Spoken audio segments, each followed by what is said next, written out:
In a world where most people watch movies and then forget about them, 3 brave heroes join forces to watch them again and then talk about them. Join them in their epic journey as they go back in time, a decade and beyond, to revisit and break down films from a vast array of genres.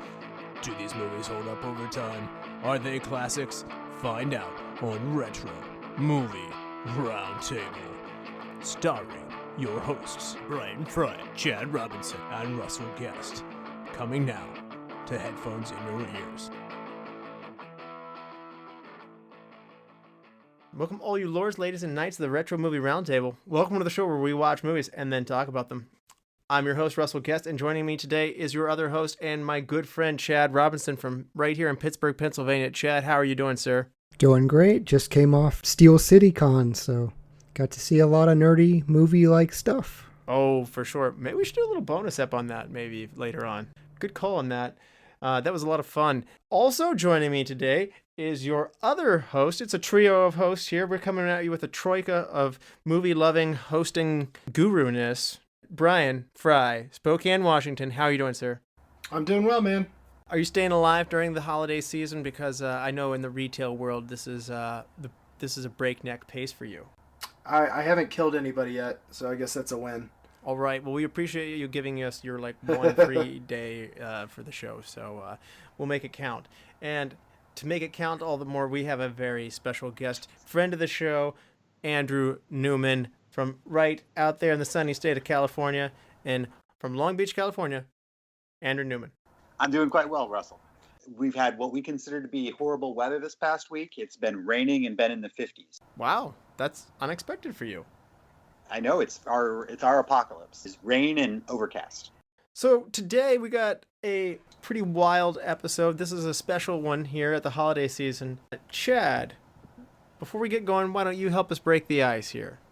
Sure thing. Today we're going to be talking about some Star Wars stuff. So we're going to present some icebreakers that are Star Wars themed. First up, Master Yoda takes you to build your own lightsaber. What color crystal do you guys choose? Russell, we'll start with you. Well, my favorite color is green, so I'm going to definitely go with a green lightsaber. And I'd also like to say I'd go with an entirely stainless steel handle so that it's all shiny, brushed stainless metal. So a lot of them have a lot of black parts and components on them. Mine's going to be a lot more sleek and clean. Very architectural. It's going to show all the fingerprints, though. It's brushed. It's brushed. All right. Bryan, what color is your lightsaber? You know, I've always kind of dug the gray lightsabers.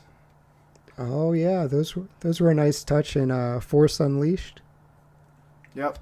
So I kind of like that. Also, Ashoka's post-apprenticeship lightsaber combo. Ah, very good. All right, Andrew. Gotta go with black. All right, another Force Unleashed fan here. Do you have the kind of corrupted wavy? I just felt like that. Yeah, that'll work. I'm fairly corrupted. I think that's fair. For me, I'm going classic red. It's intimidating. It comes in different forms with all the Sith, but I just like the red lightsaber, so that's what I'm going with. Crystals in pain. That's so Chad. Yeah, he's always picking the villains. Chad. Greatly Chad. We've got gray and black over here. Those are not necessarily the blue and green good guys. That's true. I'm your traditionalist here. In this style, you've built your lightsaber. What's your Jedi or Sith name? Russell, we'll bounce it to you. Not to totally blow all creativity, but I have stumbled across more than once. First 3 letters of your last name, the first 2 letters of your first name, the first 3 letters of your mother's maiden name, and the first 2 letters of the city you were born in. Now, that's a lot, but according to this formula, I would be Guru Nunchas. Nice. Fair enough. That's way too much math for me. Bryan, what's your name? I want something with some weird letters in it, like a normal word, but you got to put like a Y in there. So I'm going to go with like Darth Rain. Okay. All right. Like R-A-Y-N? Yeah. All right. Because it can't be a normal, because normal spellings don't exist in a galaxy far, far away. No, they don't. Yeah, it's a good call. Okay, I dig it. So, yeah. Andrew, Jedi Sith name? As you guys know from playing fantasy football with me, my team nickname's the Smug Pricks. So in keeping with that, I had to go with Darth Smug. Oh, okay. I thought that could go another way with the words. Darth Prick. I like Darth Prick. You can be Darth Prick. Yeah. I prefer Darth Smug. I like Darth Smug. I want to add like a Sir to that. It's like Sir Darth Prick. You know what? I'm fine with that. If you want to call me Sir for the rest of our lives, Fry, I'm okay with that. I'll live with the Darth Prick if you're going to call me Sir first. So for mine, I'll go to embarrassing story time. Former host, John Flack, his brother once looked at me and said I resembled Ooh, I know where this is going. resembled the Snuggles bear. He felt I could parachute into laundry. So And so if you haven't seen Chad, it's completely fair to this day. Oh. Yeah, in fact, it's kind of funny. I'm pretty sure he was very, very high when he said that too, which makes this story better if you can just put it in context of someone who is under the influence while giving Chad this nickname. Yeah. So he apologized to me later. He's like, I didn't think that would stick. But, It stuck. I'm gonna go with. God, yeah. I'll Got a lot of run out of that. The embarrassment. I'll be Darth Snuggles. Darth Snuggles. So soft. Chad went with the ironic name. Yeah, absolutely. If you get killed by Darth Snuggles, there's extra shame in it. Just like getting beat by Jigglypuff. Oh yeah. Or I'm gonna die. Yeah. So we've got our lightsaber, we've got our name. Now we've got to get at least one force power. So if you can choose one and only one force power, Russell, what are you choosing? Oh, definitely the mind control, man. That would come in handy so much in architecture, just to be able to convince people, just to be able to get people on board and to get consensus very quickly. Both internally and externally. Mind control all the way. All right, Brian? Yeah, absolutely. I mean, if I could mind trick people, oh my God, that would be the best. I would abuse the hell out of that power. You want to pay for your stuff and get out of my store. Yeah. This is the exit you're looking for.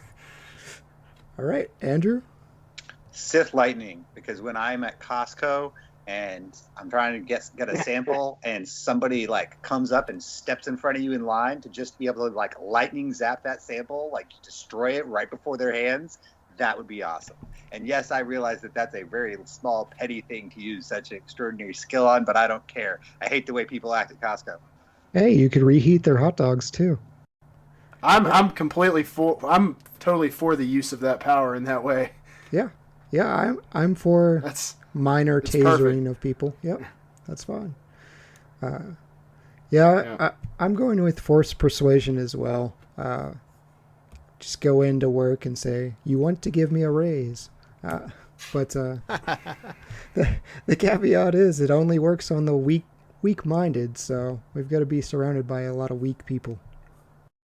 They're not real clear on what the metric is between weak and strong. I'm willing to bet that you work with some weak-minded people, even at a bank. It doesn't work on Jabba the Hutt, though. So No, it doesn't.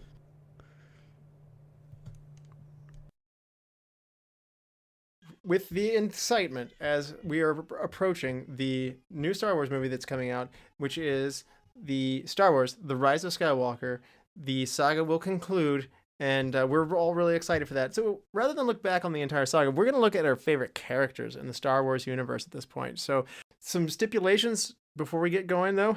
We're going to eliminate video games, books, comic books, and basically these forms of media that aren't movies or TV. And we're going to go ahead and let the TV side stay in. So Mandalorian, Clone Wars, as well as Rebels is all fair play. You can also use the Ewoks movie or the Droids movie if you want. Or the Christmas special. So all of that is on fair game. Just a moderate disclaimer here. There will be spoilers that lie ahead. Not major spoilers. We're not going to talk about these movies as in-depth as we did before, but if you're really spoiler sensitive, you might want to watch out. We're going to be talking about the original Star Wars trilogy, the prequel Star Wars trilogy, as well as The Force Awakens, The Last Jedi, This comes out before The Rise of Skywalker, so that won't be discussed here. Rogue One, as well as Solo, A Star Wars Story, will be discussed.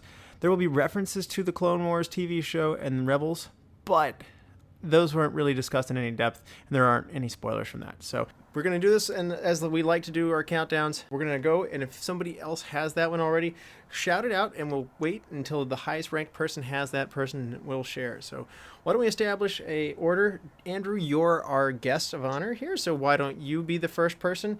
We'll then go over to Bryan, and then Chad, and then I. So we'll finish up with the Pittsburghers here. So West Coast gets to start first on this one. Andrew, who's your number 20 and your top 20 Star Wars characters? I got a Jyn Erso from Rogue One. Jyn is the protagonist. It doesn't sound like anyone has this one, so Andrew. Oh, I do. Oh, okay. So we're going to hold on to that one. And Bryan, who is your number 20 on your top 20 Star Wars characters? Admiral Holdo, Larna Dern. That's an honorable mention for me. I take that back. So anybody else? Tell us why you have Admiral Holdo. Look, I really enjoyed Larna Dern's character, especially her playoff of Carrie Fisher. The two of them had a really good kind of bantering way of speaking and the whole thing with Poe Dameron. So, yeah, totally like Larna Dern's character, but I feel like that entire movie really gave the shaft to a lot of admirals, a little salty about it. Oh, poor Akbar.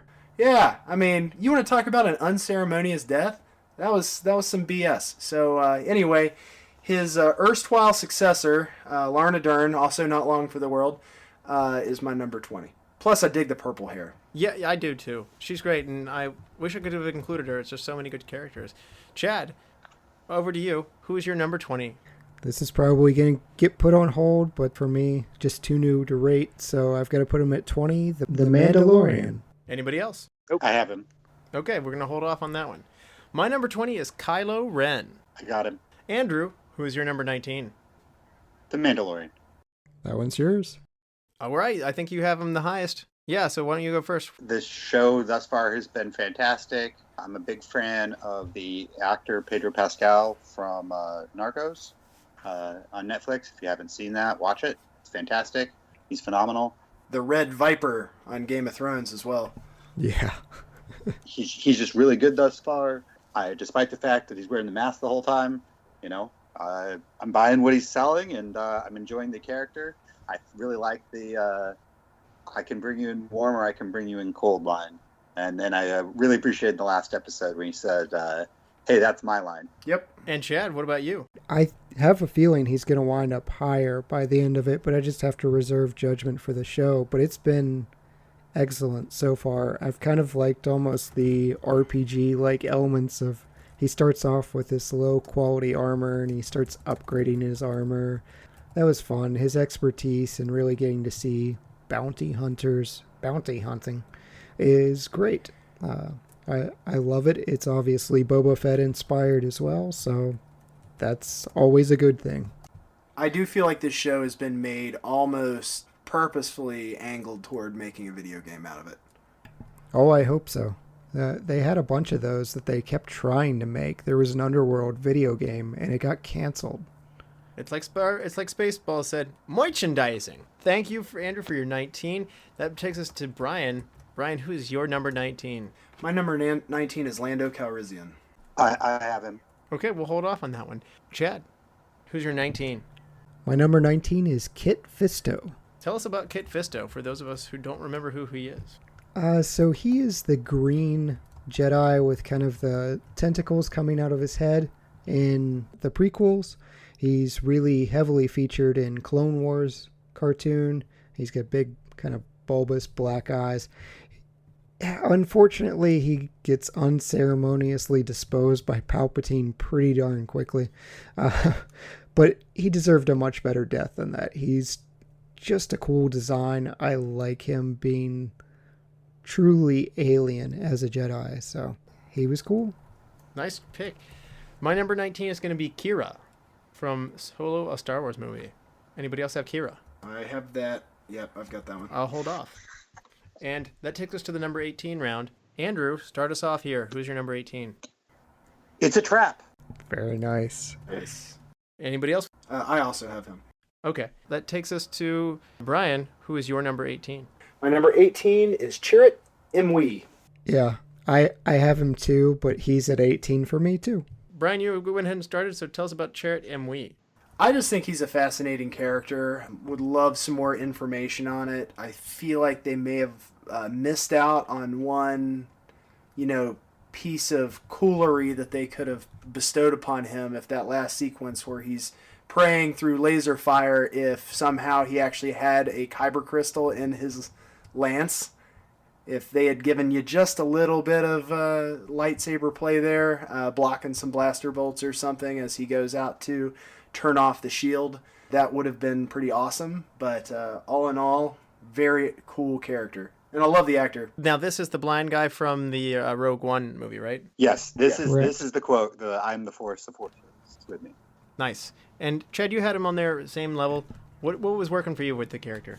I actually liked that you weren't really sure if he was a Jedi or not. It was kind of a unique angle of, hey, we know the Jedi have been purged, but there's this guy out there that clearly is in touch with the Force. He has a couple scenes where he's just navigating the battlefield blind. But yeah, that final scene with I'm one with the Force is one with me. That's awesome. That's one of the best scenes in Rogue One. So he was a great character, and I kind of want a little more of him. I'm sad that we won't get that. No, yeah.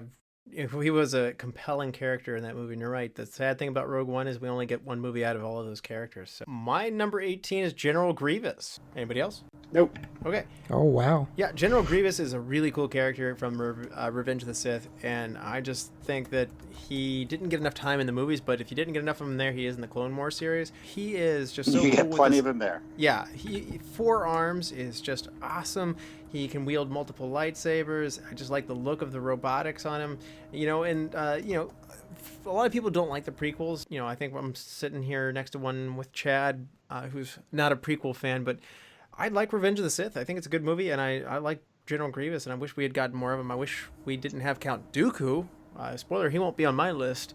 And I wish we had introduced Grievous sooner. So, Andrew, what about you? It's part of I just had an honorable mention of droids, and I play a game called Star Wars Galaxy of Heroes, and I run a droids team as my top team, and General Grievous he's the backbone of that team. So I had to give a little shout out on him, honorable mention, since he came up. Yeah. He does get better treatment in the cartoons. He's actually menacing, so that's helpful. Yeah. And so, Andrew, why don't you start us off in the number 17 round? Okay, so for number 17, and I'm making a specific distinction here, I have Anakin Skywalker. This is not Darth Vader. We were not introduced to those characters. That we were introduced to them as very separate people. So for me, number 17 is Anakin Skywalker. That is not Darth Vader. Well, I didn't take the same approach with Anakin and Darth Vader, but you're allowed to do what you did. So why don't you tell us about Anakin now? Okay, so I'm just, thinking of the films here, and I thought that between, 1 and 2, the character of Anakin Skywalker is, pretty important to the whole series. It's kind of what we're driving around. And I like him in 1 as the little kid. He's kind of whiny in 2, which is why he's as low as he is. But, he brings a lot to the table. He's supremely talented, and he cares, Like, those two things are pretty compelling to watch. So that's why he made 17 on the list. And, he's let's put it this way. In terms of him whiny, I still feel like he's never quite as whiny as Farm Boy Luke. You could say that he's the most important character, technically, to the whole Star Wars saga. Oh, he brings balance to the Force. Yeah. I mean, he's the focus of the first 3 movies. He's the antagonist of the second 3 movies. And his legacy looms large over the latest 3 movies as well. So, Brian, how about you? What's your number 17? That is where I have Kira. All right, you have Kira higher than I do. Why don't you tell us about Kira? Well, I'm a huge Game of Thrones fan, so obviously I liked seeing her get placed into the Star Wars series. I am crossing my fingers that they continue on with this Darth Maul solo piece. I think that would be phenomenal. I hope they work in maybe having the end of it be some form of the Kenobi movie. I'll get into him a little bit later. But yeah, I just thought, strong female counterpart to Han Solo. Neither of them are squeaky clean. And I just think that, when she needs to be, especially if you've seen the end of Game of Thrones, she can be very menacing. Oh, yeah, for sure. I had her on there because I find her to be such an intriguing character, and I, like you, Brian, just hope we haven't seen the last of her. She's charming, but also mysterious. There's a lot more to her past, and there's a lot more interesting things that we can go do with her future. So Solo was a really pleasant surprise for me. I was going in skeptical because I like, old Han Solo with Harrison Ford so well, but she was a big part of why I enjoyed that movie. And so I hope someday to raise her up this countdown as I find out more about her. So good pick there. Chad, number 17 for you. General Hux. Anybody else? No.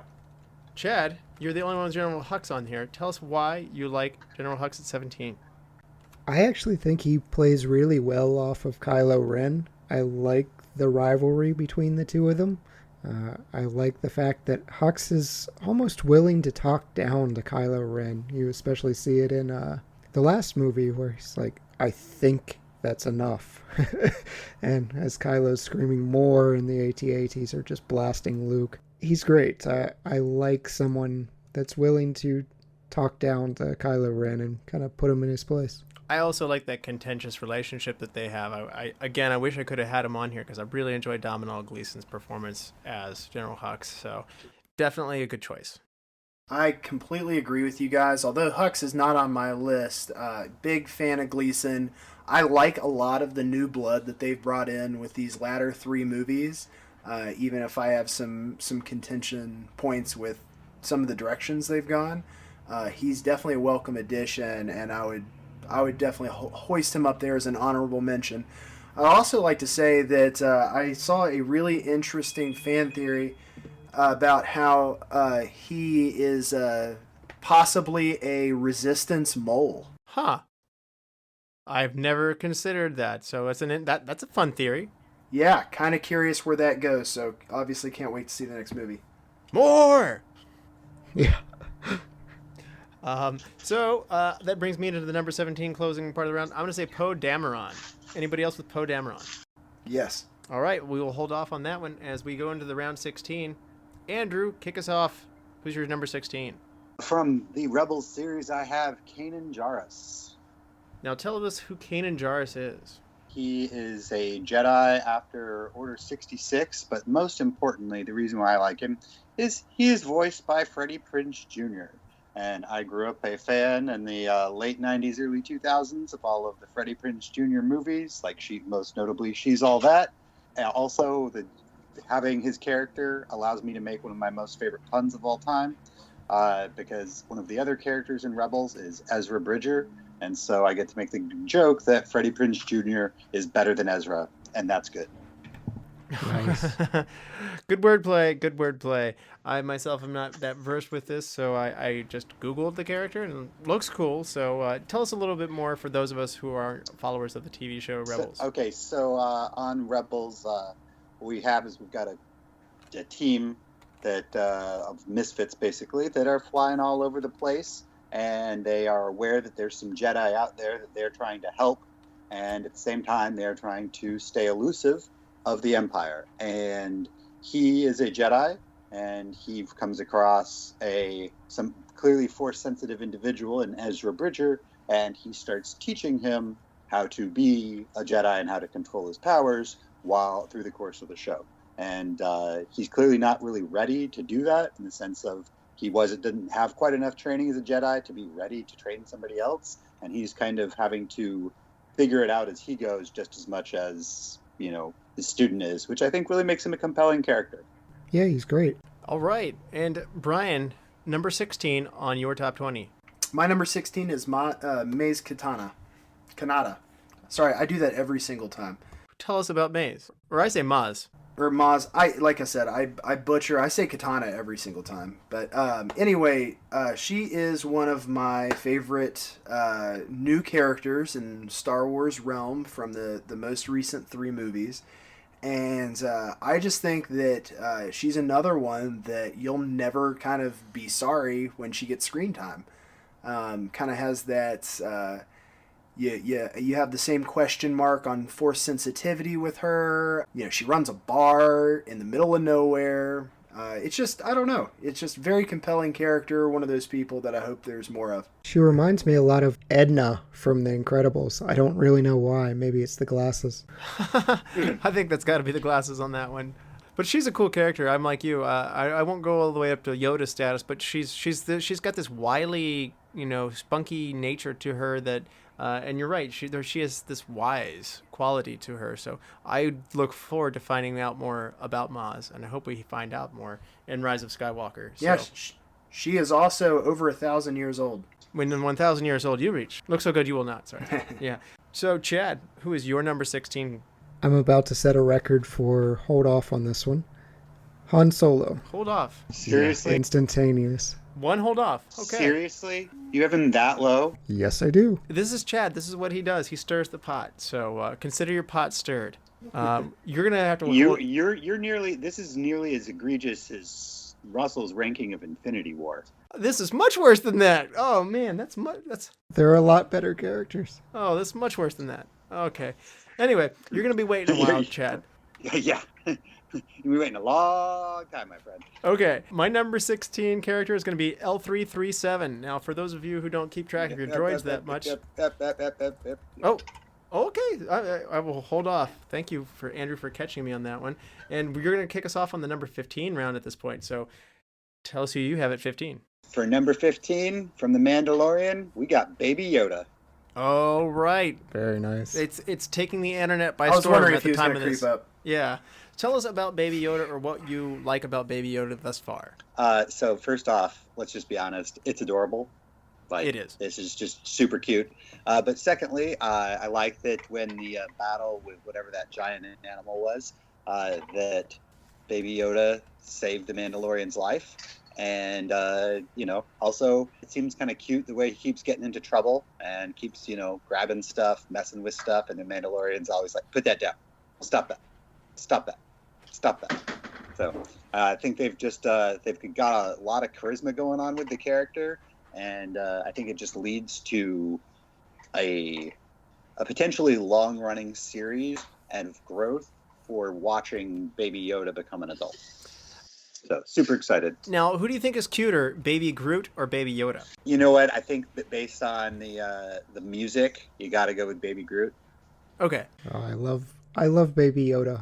I am a big proponent of don't put children or babies in things, but Baby Yoda playing with the shifter knob and things like that, it melts my heart.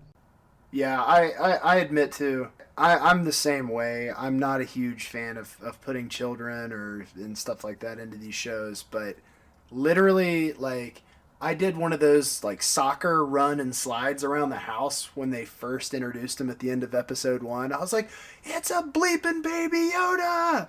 Like, rarely have I been that excited about, like, a twist. Yeah, I'm with you guys on that. At the end of Revenge of the Sith, my biggest issue with Revenge of the Sith is that I wanted it to be more explicit in showing Anakin killing younglings.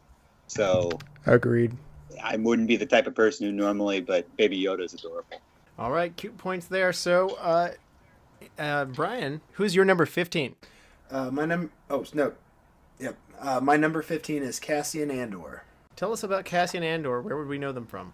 So Cassian Andor is I'd say, number 2 protagonist from Rogue One. It's probably been brought up, but just in case it hasn't, Rogue One is arguably my favorite Star Wars movie. Wow. The only time I list on this a little bit is just because the original trilogy holds such a place in my heart. But Rogue One blew me away. I didn't think that they could make a spin-off movie without primary characters or anything that would hit me as hard as Rogue One did. They introduced people that it took almost no screen time for me to really want to root for. R.I.P. Raditz. I totally dug it. Cassian's a big part of that. You're going to hear some more of those characters coming up shortly. Now, this is one of those characters in particular that didn't connect for me in Rogue One. There was not a sense of warmth to him that I was looking for. I didn't connect with him in quite the same way. See, this is the brilliance of Rogue One for me, because it shows the darker side of the rebellion, about the lengths they were willing to go to win this fight. So they're killing their own, they're doing, backdoor dealings. It's the dark side of the good guys, and it's something that was so squeaky clean, especially when you see them in their little conference rooms doing, battle scenarios. Everything's all white, and Mon Mothma's up there spewing some BS. This is what these are the guys that got the rebellion done. Okay. So Captain Cassian Andor would be Brian's number 15. Chad, who's your number 15? I can feel the rage building, but Wicket. I love Ewoks, and Wicket's pretty much the face of the Ewoks. No rage. I'm happy about this.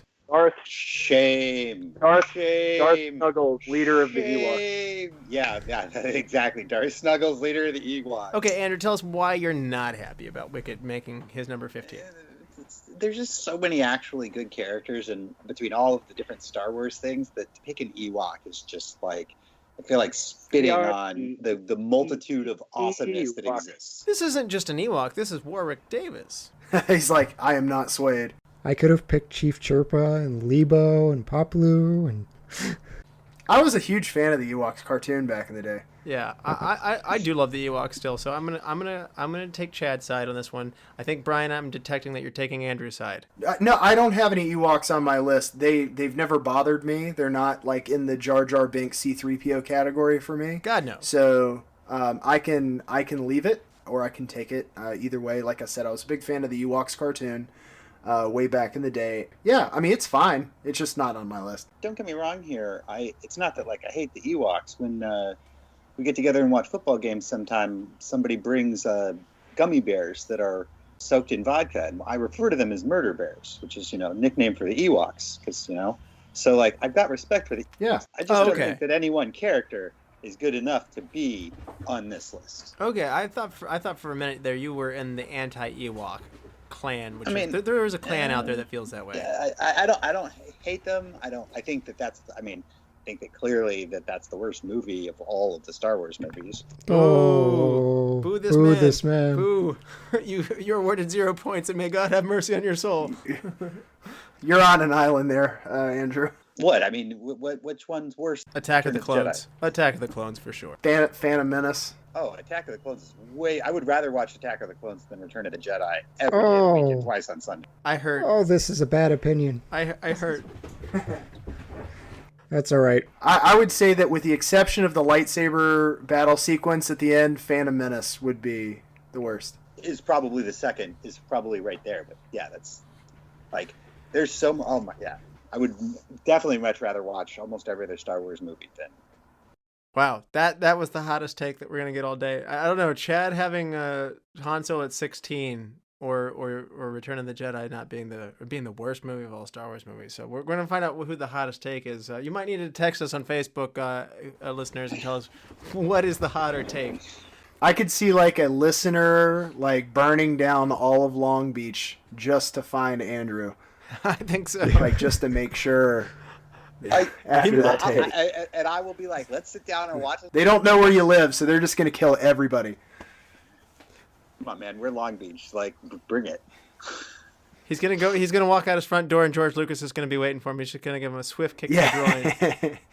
And then he's just going to walk off. They don't allow opinions like that to spread. So thanks for letting us take a punch at you there, Andrew. Your opinion is valid. I think my Google search right here just said his opinion's not valid. So Chad with Wicked at 15. I'm gonna follow that up with Jabba the Hutt at 15. Oh man. Okay, so this guy is a great villain. I love the puppetry and the mechanical design on this one. He was such a villain as a young kid. I remember watching Star Wars at age 4 and going through the full trilogy, loving it, falling in love with it. Jabba the Hutt's one of those creatures that actually scared me as a kid, and I somehow love how he relishes in being a bad guy. He's just such a gangster, and I just, I gotta say that he's my number 15. He's a delicious bad guy, and I wish they hadn't put him into the special effect, or what is it called, the special edition version, where they inserted a bunch the of CGI him. yeah. The Awful. CGI did not treat Jabba well, but the original Jabba the Hutt, love that. He was too nice. He's way too nice. And I also want to give a call out to his brother, Pizza the Hutt, in Spaceballs. I too am a fan of Pizza the Hut. I was just gonna say, Jabba the Hutt was on my honorable mentions. It was just so hard to include. Good call there. And again, I just think that Jabba the Hutt brings so much more to the table than, say, an Ewok. This is Willow you're talking about. This is the Leprechaun. This is going to keep coming up. Oh yeah. Just wait. You haven't begun to be angry yet. I don't know, man. You already dropped the solo thing. So moving forward, though, we're gonna kick off round 14. Andrew, let's break some bread here. Let's bring everybody back together. Who's your number 14? Kylo Ren. I had Kylo Ren at 20. If I recall, that we're the only two, right? So, All right. Tell us what you love about Kylo Ren. I love how strong he is in the Force, and I like the way that Adam Driver, the character, that his specific lightsaber fighting style, I really enjoy watching it. So this is less about, I think, the character development as opposed to, like, one of the reasons we all love Star Wars is lightsaber battles. Agreed? Oh, definitely. I have enjoyed his lightsaber battles and the way he fights a lot. It's really, really fun to watch. I don't think it's his key. I feel like he's a good actor, brings a lot to the table, but the biggest reason why I have him this high is it's just really fun watching him with that lightsaber. I believe that he could really do some damage with it. In the history of, Force-sensitive individuals, he swings it in a way that makes me think that, like, him versus Mace Windu could be in some trouble. Interesting. I also had Kylo Ren on mine at number 20, and Kylo, I don't like the way his name is spelled. That throws me off. But anyway, No, you got to do it, man. It's a thing. yeah. Aside from the spelling, though, I think he's a great villain character. You can see him wavering in his emotions constantly. He just has outbursts of anger. Vader fights with anger, but like Kylo is completely out of control. This is a different kind of villain than we've seen in Star Wars up to this point, and I just like how he totally loses control. And dude's got some serious anger management problems. He's more than just I'm gonna choke this guy who disagrees with me. I mean, you see it like he's spitting in rage, and you're right. Adam Driver dials the anger up to 10. One thing I want to say though is I could have gone a little bit longer before Kylo reveals his face. Yeah, that's for sure. I really dug the sequence where he gets frustrated and starts trashing stuff, and then those two stormtroopers are like, yeah, I'm not going down that hallway. They turn around, walk the other way. Yeah, that was great. I thought that was one of the best, like, humanizing moments of, like, villains. It's like, nah, I'm good. I really like the scene where he kills Snoke. Yes. I Absolutely. thought that was... And then the two of them fighting the Imperial Guards. Oh, that was so good. Oh, my... Did anybody else find that was way too easy? No. Killing Snoke? Oh, killing Yes. Snoke. I guess he just didn't see it coming. Yeah, but I mean... He's so proud. Like, that's the beauty of the idea, right? Is he didn't want to take him on in combat with him knowing. He's taking him on when he's not seeing it coming, and he's for 1 second when he's defenseless. When is he defenseless? When he's so focused on torturing Rey that he's not paying attention to Kylo and his lightsaber. Good point. Kylo Ren, Brian, Chad? He didn't make my list, but I do enjoy the character. He's just, well, we called Luke whiny earlier. I feel like Kylo Ren's far more whinier, and I don't really want that in my Sith Lord. I understand it's to show him as immature, but yeah, I want him killing more people. Well, we might get that in Rise of Skywalker, so to be continued on that one. And Brian, you were saying? Whoa. He killed his dad. Yeah. Yeah, and that's why his dad's at number 16. Oh, no. Brian, you were going to say on Kylo. I do like that he's a different take on the dark side. Like, clearly he's a berserker. You know, he does not fight with much measure or control, and that is fun. the broadsword idea for a lightsaber is pretty awesome. I know it has its detractors too. So yeah, I don't know. It's definitely not. He's not a finesse guy. That's fine. Also, I've got some base issues with the First Order in general, but yeah, I mean, he's a compelling villain. Brian, who is your number 14? My number 14 is Saul Guerrero. Tell us who Saul Guerrero is.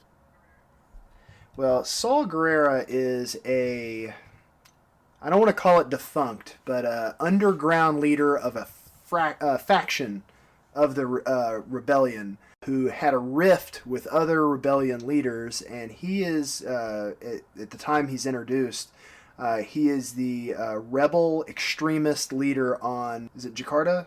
Where's the Kyber crystals? Anyway, in Rogue One.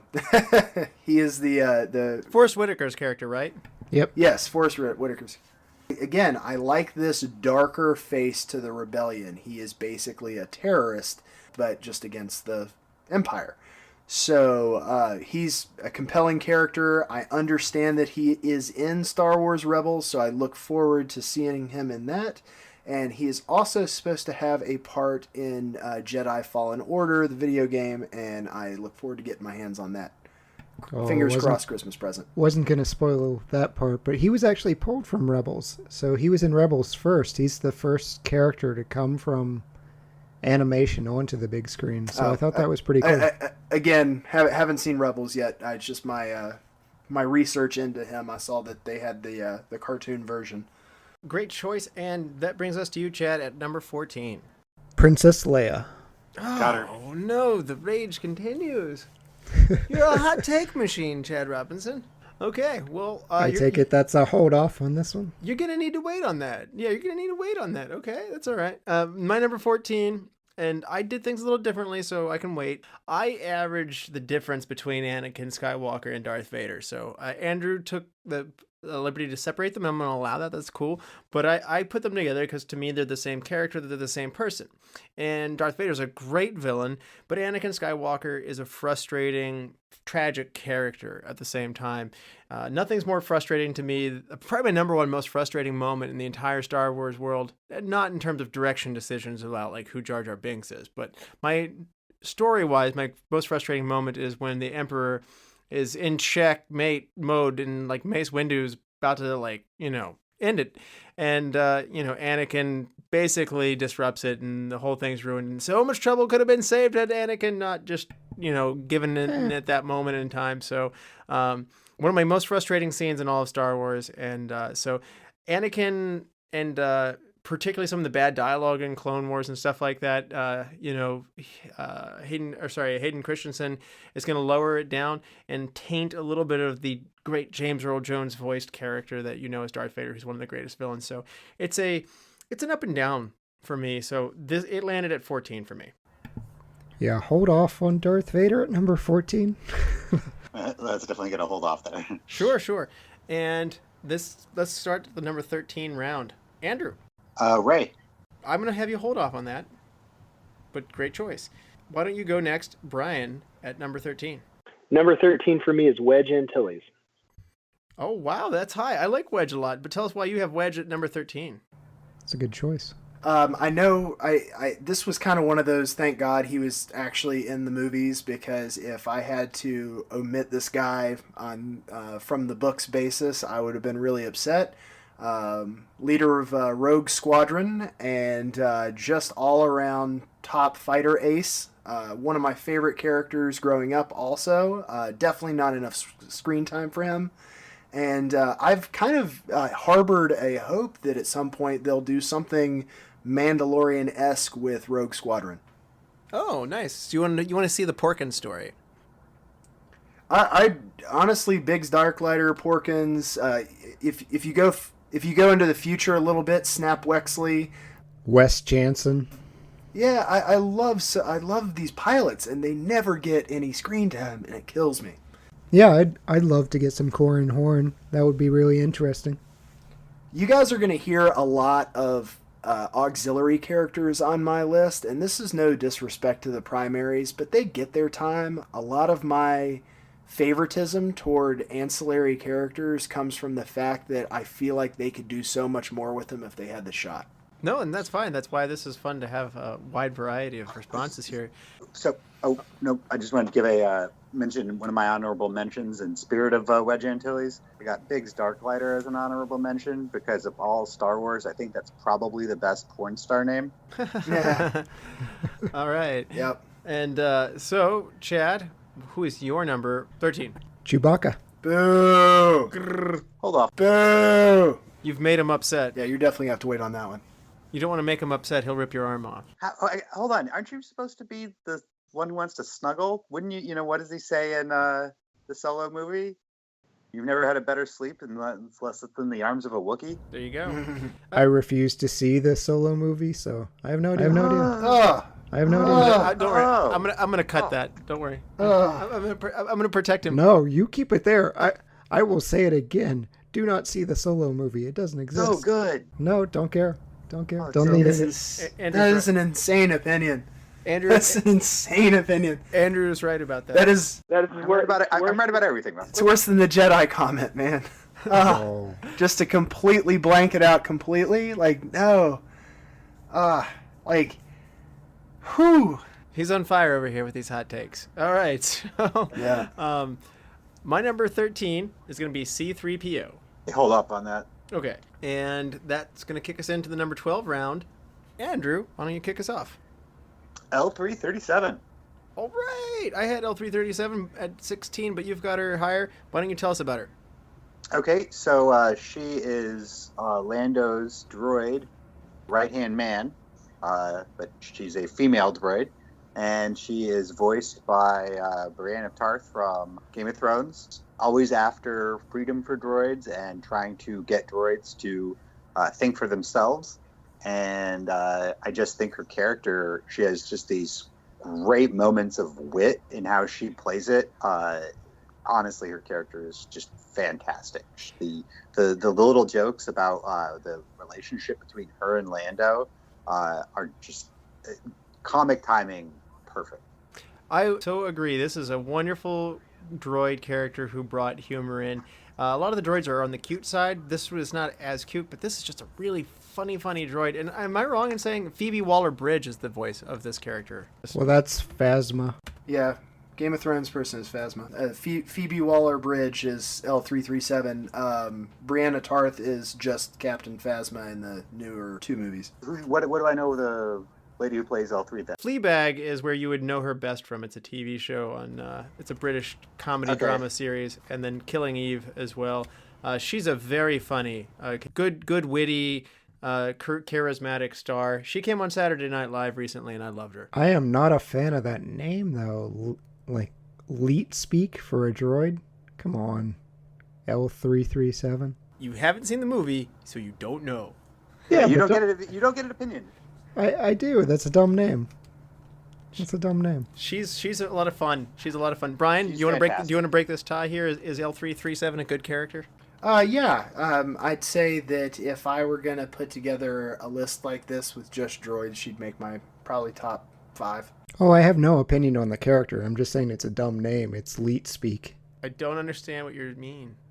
So L337 would translate to LEET or Leet. It was back in like college age for me. A bunch of people would use letters and numbers together to make words. I think that might just be you guys. Don't knock the rest of us because you were that dorky. We're doing a Star Wars list. Is there really any limit?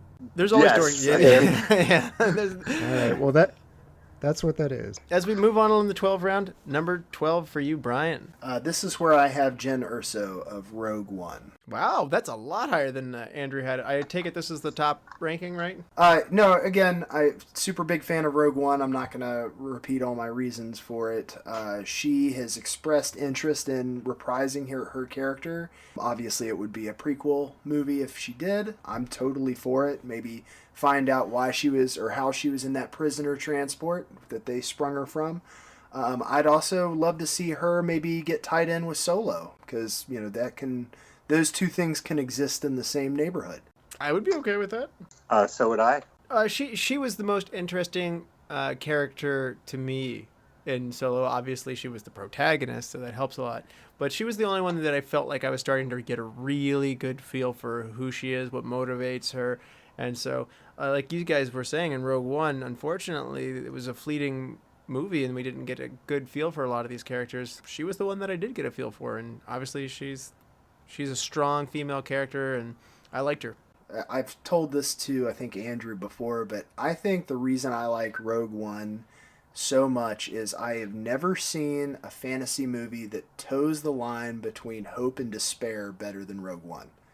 Like, it does such a good job at really just kind of drowning you in sorrow for the galaxy, and then you see this spark, and she does that whole speech about you take a chance, and then you take another chance, and that was like a really good monologue. And when you tie all that together with the fact that they're introducing all of these compelling characters and then they kill every single one of them, and you're just like, boom. But in the end, you still have that hope, and it is the perfect bridge to go into a movie like A New Hope. You're our war movie guy, so this is the closest to a war movie that you're going to get in the series. That's a good point. Despite the title. Yeah. So as we move on to the number 12 round, Chad. So he only had one appearance, and this was in the Clone Wars, but I'm going with Darth Bane. Oh, he was in it? Yeah, he is a Force apparition, and I've got to steal largely from... Oh, you're right. Okay. Yeah. I forgot about that episode.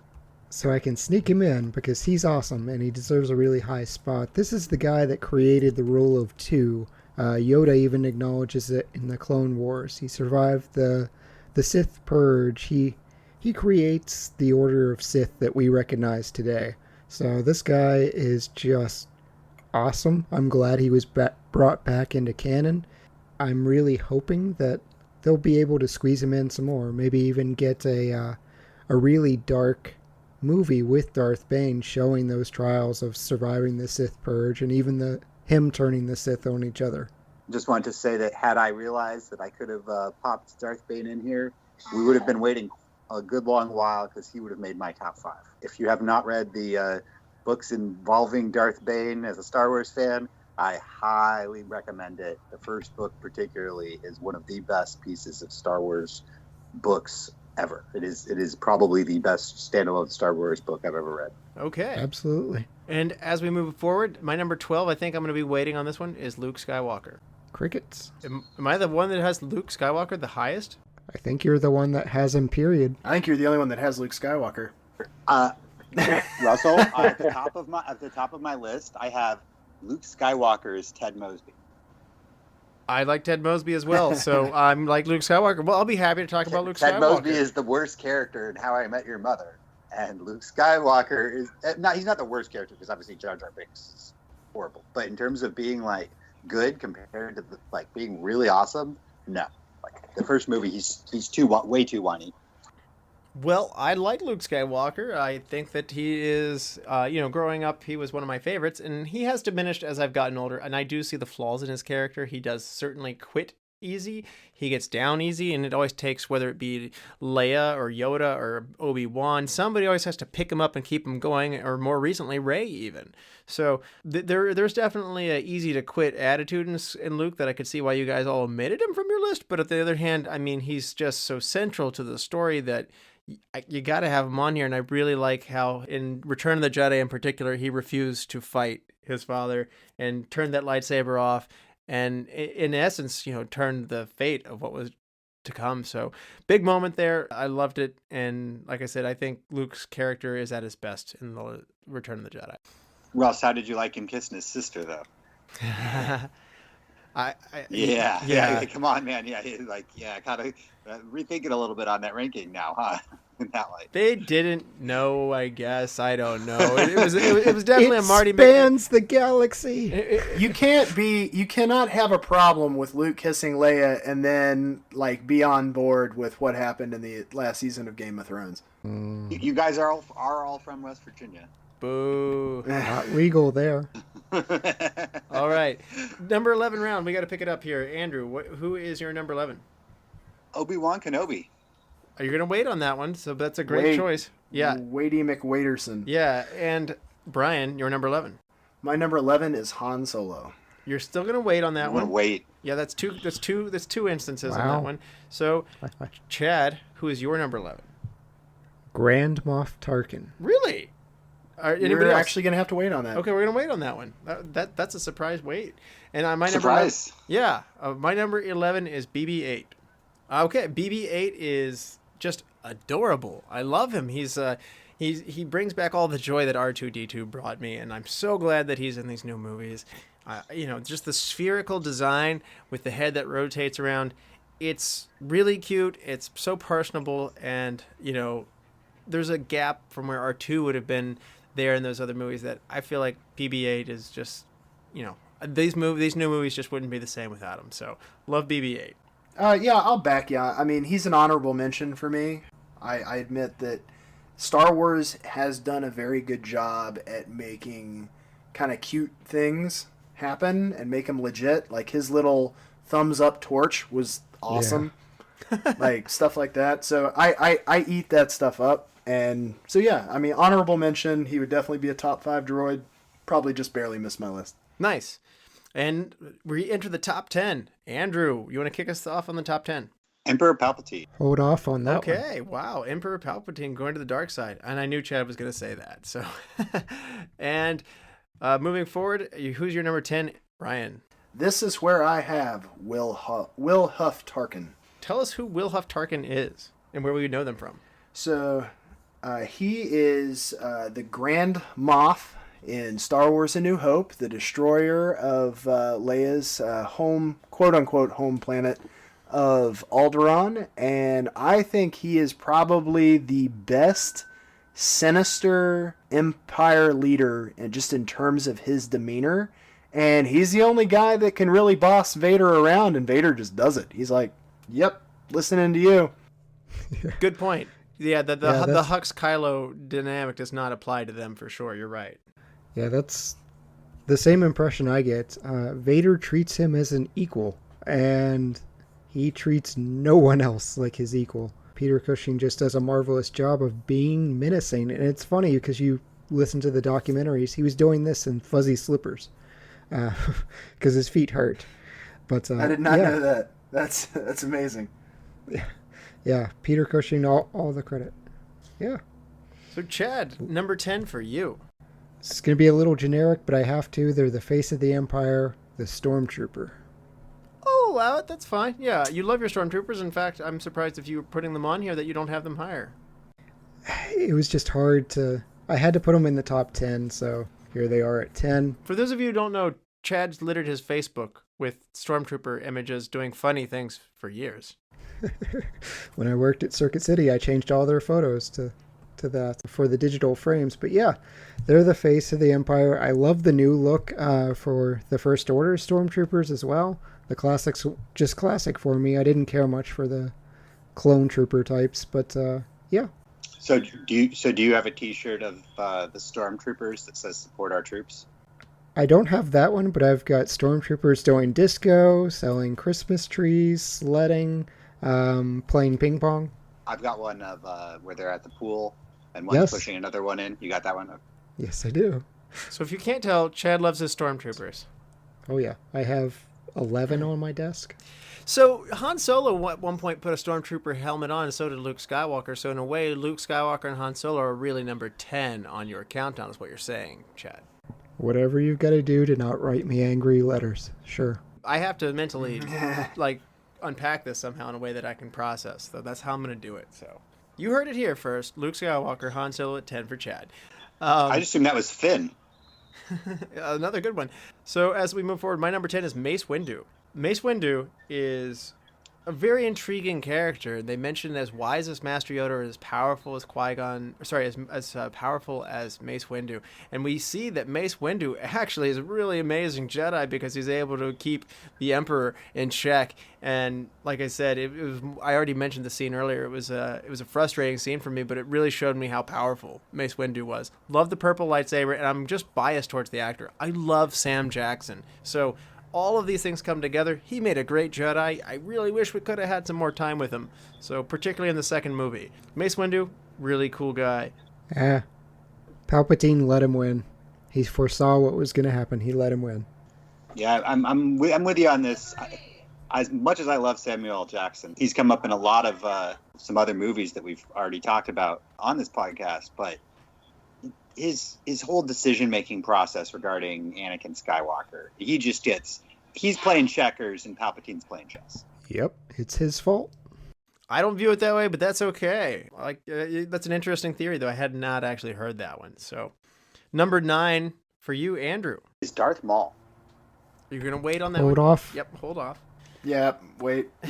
Wow, okay, that's a 4 strikes thing. So that might be one of the first ones. Brian, who's your number 9?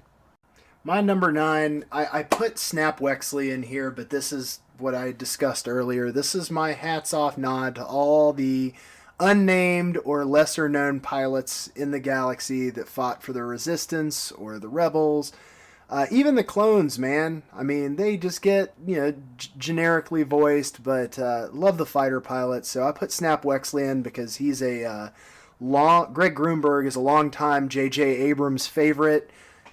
He is one of the few people that is both in the Star Trek and Star Wars reboots. He was in one of my favorite shows growing up, which was Alias with Jennifer Garner, and one of my wife's too. He was also in Felicity. Okay. And that might be the deepest cut yet. So as we move forward, number 9, Chad. Emperor Palpatine. Chad, you have Emperor Palpatine the highest. Tell us why you love him. I think Andrew covered it. He's the one playing chess across the galaxy. He's one step ahead of everyone. I want to forget that we now know his real first name. He's just the Emperor to me. The Force lightning was a revelation. Like, oh my goodness, they can do that. That's awesome. And even in Revenge of the Sith, he gets his moments of being really powerful and skilled with a lightsaber. So he's just an awesome Force. And it looks like we're going to be getting him back soon. And I think I just got to say that I just love when he just goes, not from a Jedi. Yeah. He's got a lot of great lines. Some might consider unnatural. I'll give a nod here to Robot Chicken as well, because I probably say go for Papa Palpatine at least twice a week over the radios at work when someone pages me. Such a great sketch. I've not seen that. Oh my god! All right, that's it right there. That's what you're doing immediately after the podcast is watching the entire Star Wars sketch from Robot Chicken. It is amazing. Moving forward, and that's a great villain, by the way. The Emperor absolutely scared me when I was a kid. Talk about villains that are good at scaring you. That's what a villain should do. And man, just great choice, Chad. I didn't get him into my top 20, but my number 9, Chewbacca. Still waiting. Holding on to it. Okay, I like it. Some Chewie love. Yep. Number 8 round, Andrew. Lando Calrissian. All right. I think this is now time to talk about Lando, right? Yep. Andrew, you have Lando up here pretty high. Why do you have him up so high? Because Billy D. Williams is awesome. He's smooth. He was the only person that I think could be sharing screen time with Harrison Ford, and who is so cool as Han Solo, and then steal scenes because he's actually cooler, or at least on that same level of cool. He's just so smooth. He's fantastic, and on top of that, he really does do the right thing and is there for Han. So his character has depth and redemption, even though he's still a scoundrel. So just one of my favorites. And then I love what they did in the Solo movie with the actor playing him. I'm forgetting the name right now. Donald Glover. Thank you. I thought he did a fantastic job of trying to pay homage to Billy D. Williams' performance in that same role. So he did such a good job. I'm with you. Yeah, I felt I was watching a young Billy D. Williams. That's how into character he slipped. Exactly, and to play that character so well, like Lando Calrissian, he's just an amazing character, and because he's got so much depth to him of being such a planet traveler and getting into stuff, he really allows for a lot of different stories and books in the Star Wars universe to be told. So I actually was surprised that somebody else didn't have Lando higher than this. There's just so many good characters, like you said. Moving forward, Brian, who's your number 8?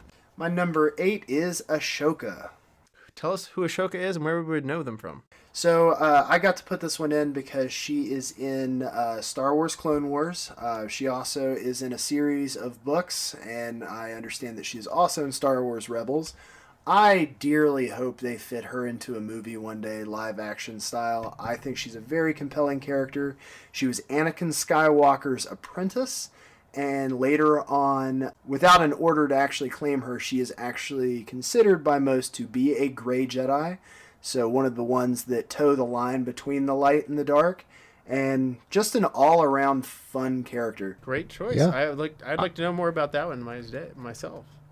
She is awesome, and I definitely want the Ahsoka Tano movie. Get the Jolie Bindo type gray Jedi like you're talking about, where she quits the Jedi Order. So she's a very interesting character. So Chad, number 8 for you. Darth Maul. Darth Maul, and I'm going to say wait for a You're little bit. still going to be waiting. Yeah, you're still going to be waiting. My number 8 is Rey from the new trilogy. You've got her highest. I had her at like 13, I believe. So Okay, I love Rey's character. She is determined. She is driven. I love the strength in her character, and I cannot wait to see where this goes with Rise of Skywalker. And I hope I'm not disappointed, but thus far, she's been by far my favorite character in the new ones. I love how she goes to this distant planet and kicks Luke in the butt and makes him re-engage with the world, and the dynamic that she has between her and Luke is really enjoyable to watch. And Rey also has been a very promising, strong presence with the Force, and so that same battle that Andrew mentioned earlier between Kylo and Rey fighting the Imperial Guards is really high on my lightsaber battles list. It is amazing, and she's a big part of that. So, Andrew, you had her on your list too. just what you said, you pretty much summed it up right there. I think she's a fantastic character. I know that in the culture that we live in today, that there's a point of having to have strong female characters, and I have nothing wrong with strong female characters. I just want them to be well written and not just for the sake of saying we did a strong female character. And I thought she was a good, strong female character. The only, I'll be honest, and the only character that I can think of recently that has come out in movies that I would rank higher than her as a strong female lead is Wonder Woman. So, nice choice. So very impressed with, the actor. I thought she did a good job. I'm really looking forward to the next lightsaber battle between her and Kylo. That's really what it's going to be, right? See, that piece is exactly why I like Kira's character so much. Just strong female leads and kind of the direction they've been going with some of these Star Wars movies. I think she is a very, very compelling, strong female lead. No, that's a good point. And back on Rey, I mean, you have the warmth and the joy there, but also the frustration and the being lost and trying to find her way in this. There's a lot of, I think everybody, particularly maybe in your adolescent years growing up, has always felt this, what is my path forward? And I really relate to that in Rey's character. She's great, and I think Daisy really just does a fantastic job. So, yeah, number 7 round. Andrew, you ready to kick us off, man? C-3PO. All right. Human-cyborg relations. I have him at my 13. I think that you're going to have him the highest, judging by the previous response. Is that right? Tell us why you love C-3PO. So first off, let's be honest, the character can have moments where he's incredibly annoying, right? Yeah, I'll admit. That is part of his character. But I don't think most people realize this. I believe he actually has more screen time and more more speaking parts than any other character in Star Wars. I believe it because A New Hope, it's a long time before the other people really get engaged heavily. You have a lot of droid time to start A New Hope, and I love that time. And it's mainly him talking and R2-D2 going beep beep beep beep beep. So he gets a lot of dialogue, and he does a lot of things. He very often is very prescient about situations. A lot of times when he's like, "Hey, I think something's bad's gonna happen," he's right. And he is a deity to the Ewoks. So apparently he's Darth Snuggles. His relationship with Han really helps too. I love the never tell me the odds while C-3PO is calculating the asteroid field survival rates. So yeah, I like that he saved them from the Ewoks too. C-3PO actually, while annoying at times, he is a big part of the humor. R2-D2 actually wouldn't be nearly as funny if you didn't have somebody to translate for him. The fact that you can only hear one side of the conversation, but you then have C-3PO responding to him is a very funny dynamic. And you also have that with Han and Chewie. And so it's something that really works well in Star Wars. And again, going back to BB-8, I'm glad they kept that element in this by keeping Chewie in and BB-8. So that's just a brand of comedy that works well within the Star Wars universe. So that takes us to Bryan at 7. My number 7 is Poe Dameron. Wow, you have him a lot higher than me. I had him at 17. I don't think Andrew or Chad had him. Tell us why you love Poe. Obviously, I've made my my pilot love felt here, but I mean, holy crap, man! If that guy doesn't have some Force action going on, I mean, just that one-on-one with the giant Star Destroyer in Last Jedi, I mean, he's just such a badass. I can't even handle how awesome. And they didn't even, like, attempt to disguise how ridiculous he is as a fighter pilot. Like, he's just owning people left and right. And I love Oscar Isaacs. Great person to play that. But the whole, like, is that my jacket? No, it looks great on you. Yeah, it's all yours. Like, I love his character. I also love him, and I relate a lot to that impulsive, like, I'm not going to take this sitting down, like, I'm going to get right back in your face. And I also take some lessons myself from, like, the times where you need to slow down, and I see a transition in his character that's coming through. So I'm really excited to see where he ends up after Rise of Skywalker. I'm hoping for some redemption. He would have made my list if it weren't for The Last Jedi, but everything he did was wrong in The Last Jedi, and it was just very frustrating. He had to learn a little. Yeah, it's a learning. It's all a learning curve. So could we call Chad and I the Nevermore crowd? Maybe so. Yeah. Okay. Poe there. That's Andrew likes the puns. Thanks Chad. for getting that, Ras. I appreciate that. Chad, number 7 for you. The Transition Bounty Hunter Bosk. No. Tell us why you like this non-speaking character. That will be the deepest cut. He has plenty of speaking roles, especially in Clone Wars and Rebels. Okay, I didn't realize that. But let's tell people where they would know him from. So as you mentioned, Clone Wars and Rebels, but he's also the dinosaur-looking kind of bounty hunter that is in the line of bounty hunters in Empire Strikes Back when they say, we've amassed these bounty hunters. Yes. Yeah, he is Boba Fett's chief rival in the books, which is great. Some of the cartoons, they kind of made it to the point of where he trains Boba Fett. I don't really like that as far as lore, but I do like him as a foil to Chewbacca as well. He's a huge enemy to the Wookiees, so he's tormenting Chewbacca a lot, and there's a nice dynamic between Bosk and Chewbacca and Han, as well as Boba Fett, so he's got a lot of interesting angles, and I just think he looks really cool. I want to back you up on this one, Chad. I have as an honorable mention just all the bounty hunters, and I realized that I could conceivably just to put Bosk, Dengar, Greedo, IG-88, and filled half my list with bounty hunters. So I just thought whenever somebody mentioned one, I thought I'd take a good opportunity to toss that in. And Bosk is a fantastic choice. Just a very interesting character, and it's nice to see somebody that like looks like a dinosaur, right? And or very reptilian, and has it has lots of cool stuff in the books and the TV shows. I wish the movie gave a little more love to Bosk. Bosk is the character who would most fit on the TV show Futurama, undoubtedly. Yeah, I'd take it. I would take it. So my number 7 is going to be Darth Maul. Still waiting. Okay, we're going to wait a little bit longer. And we're going to go to Andrew now at number 6. Leia. I'm going to have you wait just a little bit longer. Still wait. Bryan, your number 6 for you. My number 6 is Enfys Nest. Tell us about Enfys Nest. Oh, good one. So Enfys Nest is from the Solo movie, the mysterious leader of the Cloud Raiders. She is basically portrayed as a kind of a bounty hunter, soldier of fortune, but later in the movie comes out to be one of the fledgling leaders of the rebellion. So awesome, does like hand-to-hand combat.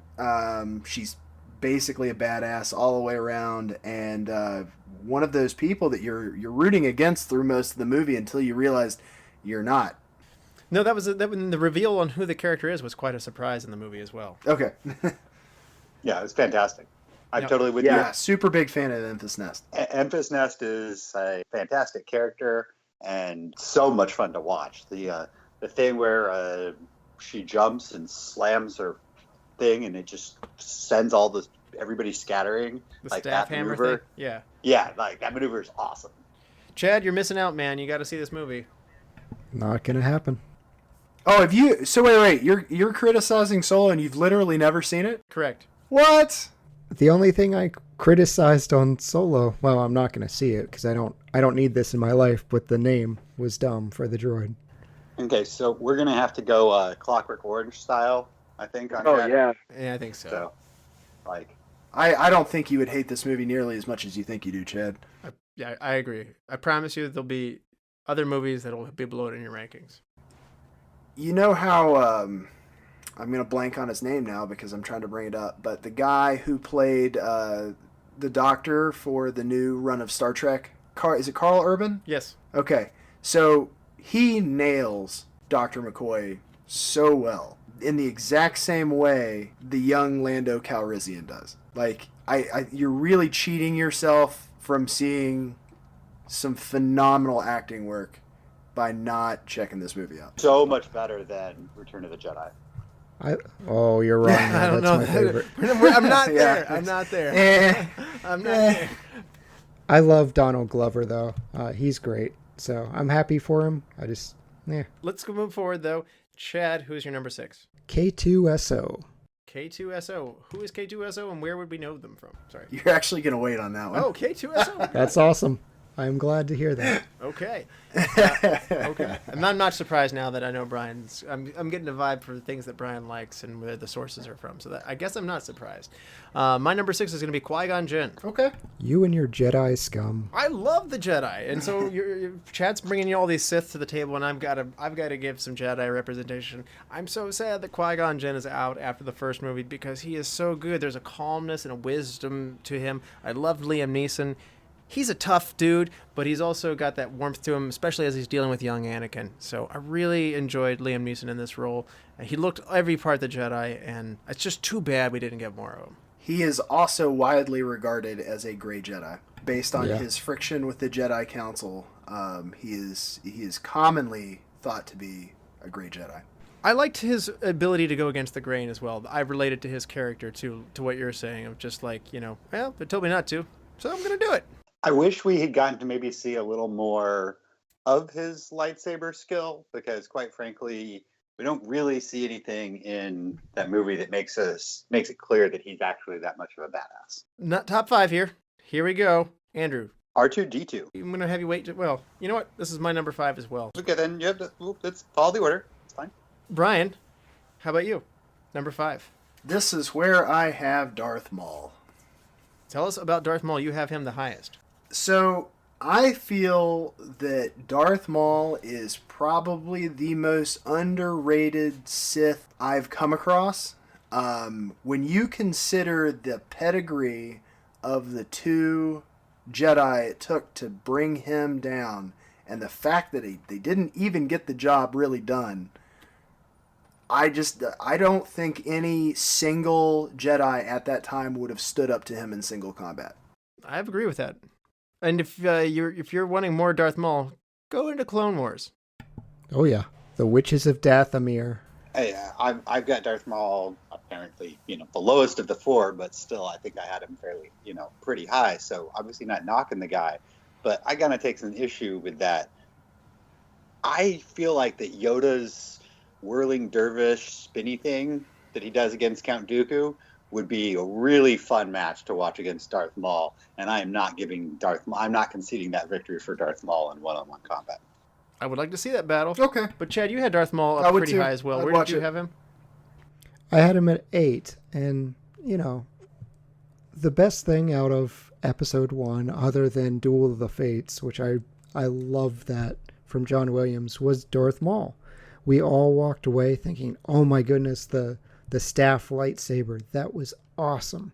That guy looked awesome. And we were all sad that he was gone way too soon. I'm glad just about every medium has revived him and said, hey, George, this was a very dumb mistake. Again, replace Count Dooku. Give us another Darth Maul movie. Have him stick around.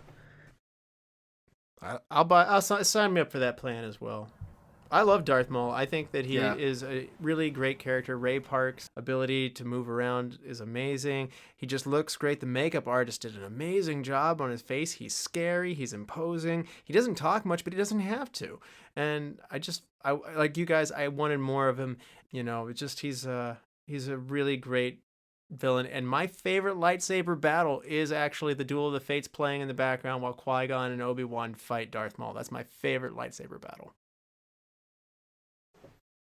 That's a good one. Number 5, Chad. IG-88.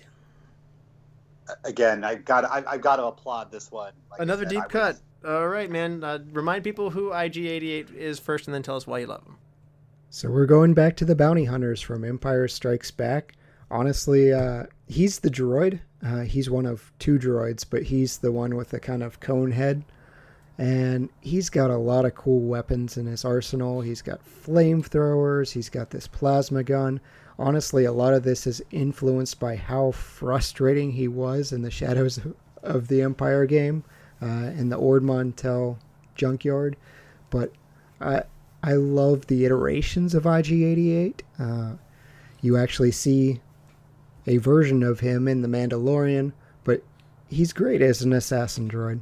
I agree, and he does look really cool. I mean, he looks like a Giacometti sculpture made into droid form, that elongated proportions. So his huge gun is just pretty cool. Yeah.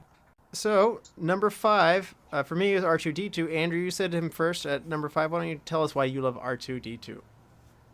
Because I think they did just a phenomenal job of making this character incredibly compelling. It doesn't speak. And it's not like they speak another language. It's not like it's French. You know what I mean? Something where maybe you could understand some words. No, it's literally going beep, boop, boop, boop, boop. And that's, just electronic noises. And yet, so compelling. R2-D2 is one of the smartest characters, is incredibly brave for a droid. Like an incredibly brave character, period. But considering that it's a machine in that sense, and yet demonstrates consistently the human concept of bravery is just phenomenal to me. And also R2-D2 with C-3PO makes a lot of scenes really fun. It adds a lot of humor that moves the plot along. I'm with you, and I just want to credit George Lucas and the staff there who made a droid, a little trash can, basically, so lovable and so personable. It was greatly limited with what they could do at the time, but they breathed so much character into him. It makes you like C-3PO more because he goes with him, and he's just through line throughout all of the movies that I love him. And I mentioned before, just loving these cute droids is a big part of why I love Star Wars, and I loved them ever since I was a kid. Still love them today. Maybe love them more today. So credit to the late Kenny Baker. Yes. On the t-shirt side, I have a t-shirt that's got C-3PO, R2, and BB-8, and it says "Rebels have more fun." And that's one of my favorite Star Wars t-shirts that I own. So since that's the high droid there, I thought that would be the time to mention it. Number 4 round, Andrew. 4, we've got Chewbacca. I had him at my number 9. Anybody else have him still? I still do. Still wait. Okay, we're gonna hold off. Brian, who's your number 4? This is where I have K2. Tell us about who K2SO is and where we would know him from and why you love him. Well, if you don't like a snarky droid, then I have no use for you. Amen. This was one of the best additions Star Wars ever used. He is hilarious. He made Rogue One what it was. He was 100% of the comic relief without it being like comic relief. Definitely. And just the execution of everything, like, did you know that wasn't me? Like, it was just so perfect. And just hands down, like when he was probably the one that when he died was probably the worst part of that movie for me. Alan Tudyk does a great job with the voice work on him Yep. for sure. I don't like the design of the character as much as some of the other droids we've talked about, but the voice work and the character is awesome. Yeah, I'm with you. If I liked the physical look of the droid anywhere close to as much as I like, say, IG-88, then K2SO would have definitely been on my list. But, you know, it's a little too ugly for my droid tastes. Yeah, I could have done with a different design, but one of my favorite games of all time is the Knights of the Old Republic, and it has a very snarky, mean droid called HK-47, and K2SO is probably the closest I'm going to get to an HK-47 in the big screen. And Russell mentioned it, but Alan Tudyk just brought him to life, and I love the snark. And hey, if you like sassy droids, I maintain you're gonna like L337 later. But we're not gonna keep hammering that point. Chad, who is your number 4? His backpack has jets. He's Boba the Fett. Anybody else with Boba the Fett? Chad? No, actually. Chad, you're the highest and the lone ranker of Boba Fett. You love your bounty hunters. Yeah, wow. I'm floored that I'm the only one that had him. I mean, he's the inspiration for the Mandalorian. He spawns so much imagination. He was like the toy to own when I was younger. This is the guy that looks really cool. Yeah, he doesn't do a whole lot in the movies to justify it, other than Vader has to specifically tell him no disintegrations. But he's just menacing. That T-visor is a great look. All of his equipment, and we're not picking exclusively books and movies or video games, but he spawned a lot of literature and a lot of in-game boss fights that are just too memorable for me to exclude him. He is cool. And I love the Family Guy reference where Peter's trying to think of his kids and he pictures Stewie, then he pictures Chris, and then he can't remember his other kid, and it pauses there for a long time. And so eventually just Boba Fett's head pops onto it and he goes, yeah, cool. I want to pull a quote from Die Hard here real quick. Not the first one, from Live Free or Die Hard. Where he's like, that's cool, and Kevin Smith's like, oh, you a big fan of the Fett? And he goes, actually, I'm more of a Star Wars fan. All right, my number 4 is Obi-Wan Kenobi. He's my only hope. You're gonna be waiting. I'll wait patiently. That's reasonable, and I respect that. Andrew, number 3. Yoda. Hold off. I love it, but you're gonna wait. And Brian, who's your number 3? My number 3 is fan favorite Fleet Admiral Gael Akbar. Oh, really? You've got him up at 3. It is indeed a trap. That is awesome. I guess it's This man is only in Return of the Jedi. He's only in it for 3 minutes and 30 seconds. He only has 14 lines, and I love him. He's big in meme culture for sure. Oh, he's great in the books too. Oh man, he even has his own cereal, and your taste buds can't repel flavor of this magnitude. He does have good voice work. I haven't looked up who does the voice work on him, but it's really good. And the costume design, Eric Bowersfeld. Kudos to Eric Bowersfeld, because it's great voice work. Yes. That was a surprise number 3 pick. That was a surprise, as I had him at 18, and I wasn't quite like. There were definitely some people I left off that I feel like he was in very tight competition. So him making it all the way to 3 is surprising. But let's be honest, the "It's a Trap" has got to be one of the most quoted Star Wars lines of all. Oh, it's up there. It's just great to see the aliens helping the rebels. I mean, that's what really differentiates them from the Empire. Well, one of many things, but the Empire didn't have very many aliens helping them out. The bounty hunters are pretty much it. Okay, good point. Didn't think about the Star Wars racial aspect there between the alien race versus the human. Never thought about it that way. Chad, who's your number 3? Why, I'm going to give myself a good segue. Grand Admiral Thrawn. He is in Star Wars Rebels. A lot of people are going to know him from books or maybe some games like TIE Fighter back in the day.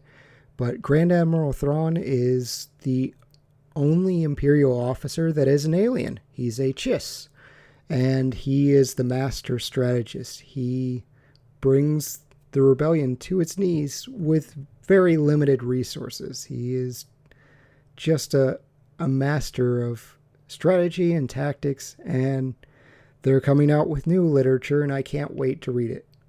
Okay, he looks cool. He's got blue skin and red eyes, so... Yep. He would have been on my list had I known he was in film. Yep. Yeah, he was in Rebels, so I got to sneak him in.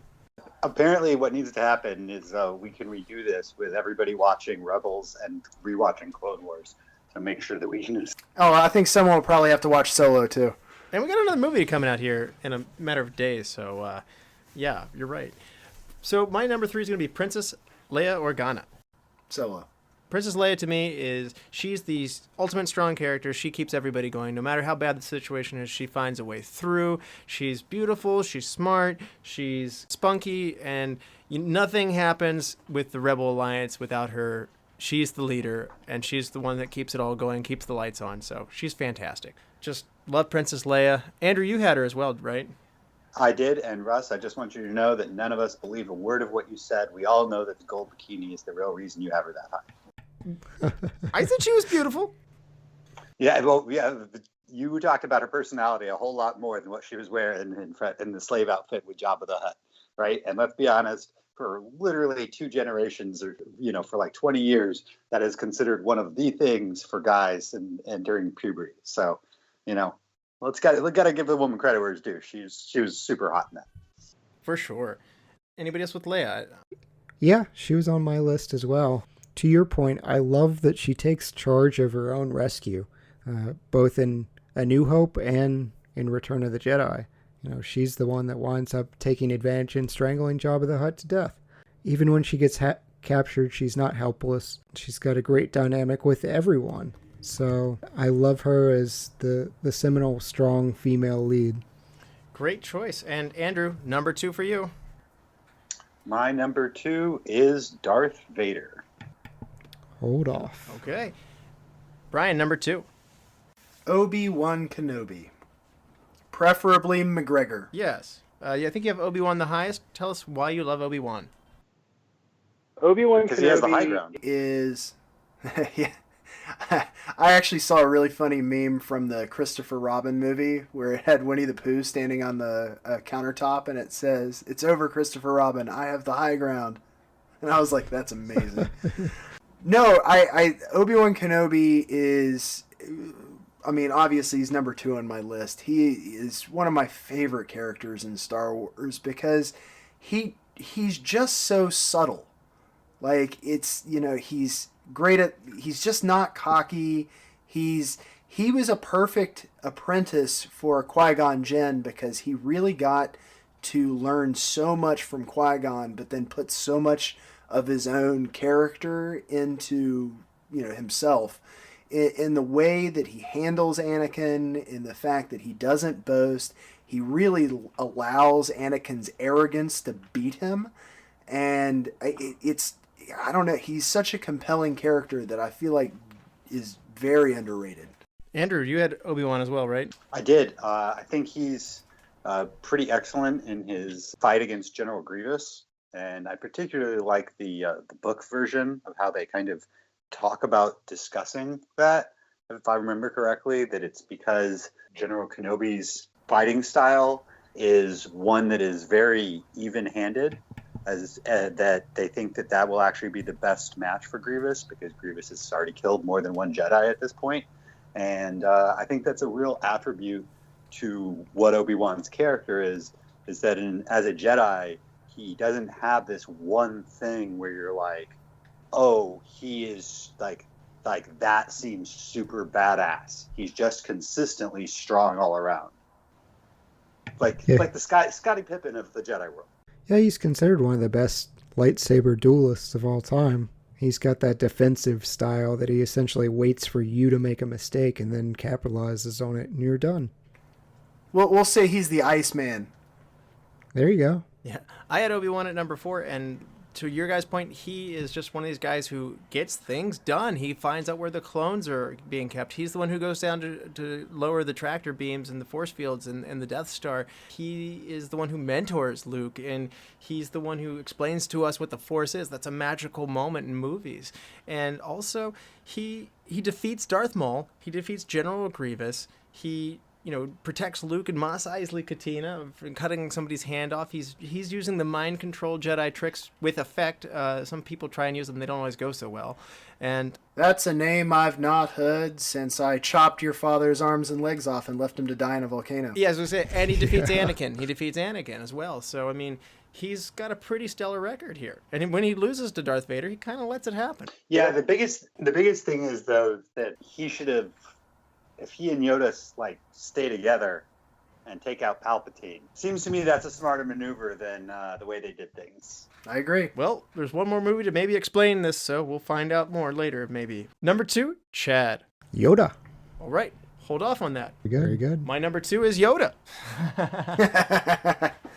Sorry, Chad, you can go ahead. I stole your thunder. He's what Star Wars is for me. I mean, he's just this wonderful puppet in their originals. Jim Henson deserves a lot of credit. Frank Oz deserves a lot of credit. The speech patterns are so memorable. The humor of Yoda. Just the little quirky things that he does, from trying to steal Luke's light and hitting R2-D2 with the gaffy stick. All the training sequences, but really having this quiet strength about him when he decides to be serious. I love him, and he's a lot of the magic of Star Wars, seeing those aliens come to life. Chad said it so well for me. I love Yoda. I love the rendering of the character. The puppetry is amazing. And when you first meet him, you're actually kind of scared of him. You're not sure who he is. Can you trust him? Is he a good guy? Is he a bad guy? And I love that turn that then he becomes this wise master, and he's just full of energy and life, and Empire Strikes Back, and just love the character. And while I don't like him being CGI'd later in the prequels, I love his character there too. So, and I did like getting a lightsaber battle out of him. So I guess that's the bright side of the CGI Yoda. I was going to say that I think that the Attack of the Clones battle between him and Dooku is one of my favorite lightsaber battles of all time. I think that getting to see Whirling Dervish Yoda is fantastic. And I remember at the time when that movie came out, that was one of the most talked about things about the movie, was for getting to see Yoda kick some ass that way, to see just what he could do with that lightsaber. Agreed.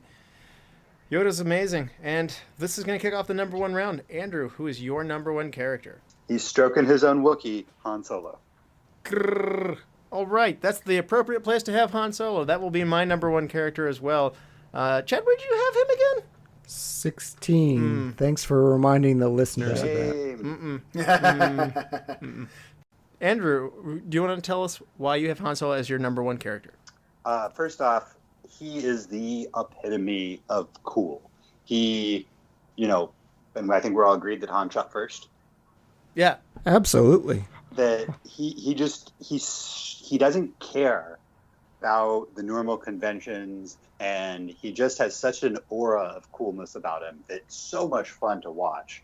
I think that is just the way he will say these little things to piss Leia off, and he knows that it's going to piss her off, and that the interaction between them, it's so much fun. And then I think we already remember the quote of "Don't tell me the odds," but I think that the best quote to me from him is when Leia says, "I love you," and he says, "I know." That is a classic. They're one of my favorite movie couples, for sure. They feud a lot, they bicker a lot. Yeah, but they have some great interchanges. And Han Solo's sarcasm brings so much humor to it.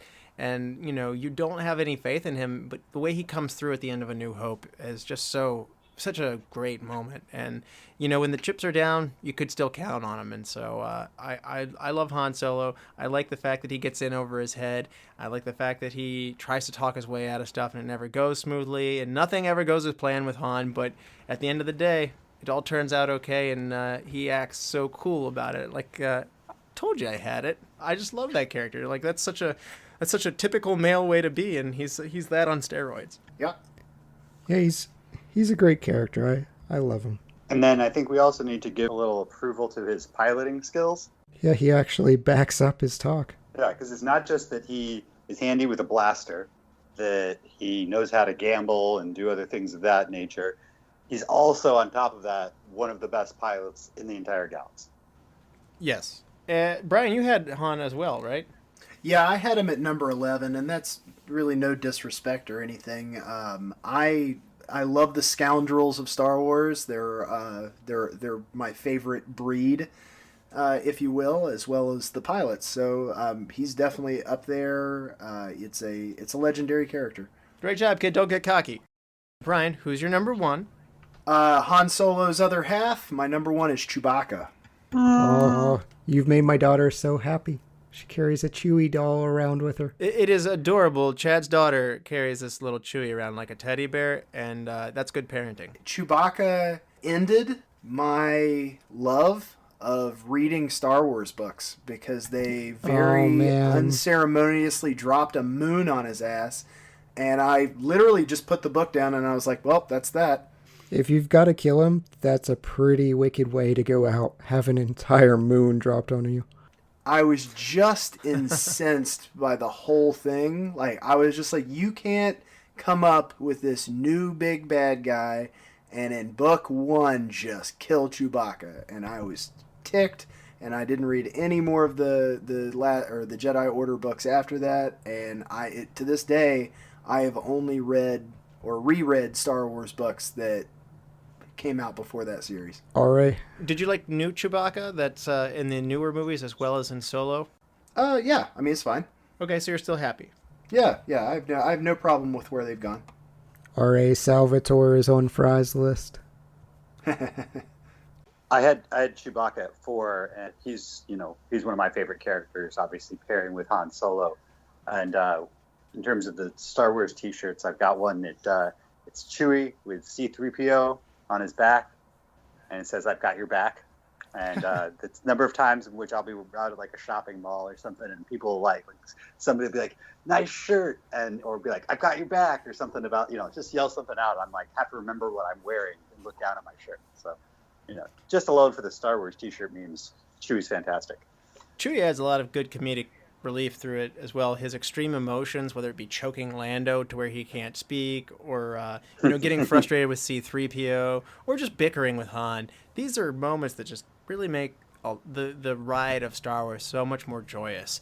And obviously he's also a fierce comrade to have in the trenches with you. So I love the scene in The Force Awakens when Han borrows his crossbow for the first time. He's like, "That's nice." Yeah, that was pretty awesome. That was fun. Chad, you had Chewbacca? I did, yeah. I mean, in honor of my daughter, but I love Chewie as well. Like I said, my daughter carries it around all the time, and it's just become a really special character through her and her excitement. He was great in the first place. You mentioned the range of emotions. I always think of the Chewie head shake when it's Han's trying to get him to go into the garbage chute. He's like, I don't care what you smell. Come on, you big coward. And he's, no. I love his laugh. Yeah, laugh it up, fuzzball. And again, I have to say, this dude's skill set, he's an amazing pilot. He's willing to tussle. He's a mechanic. He'll tussle with anybody. He saves the day so many different times. And he's almost like Andre the Giant in Princess Bride. Oh, good comparison. He helps Yoda escape in the Clone Wars. He's a warrior. I mean, he's just a bad man. Now, Chad, who is your number one character? Number one for me is Darth Vader. Loves those bad guys. I mean, Darth Vader is the epitome of Star Wars. He oozes menace from the very first time you see him on screen, to listening to the Imperial March, seeing his cool force powers of choking people like that. That was awesome. His lightsaber. I love everything about this character.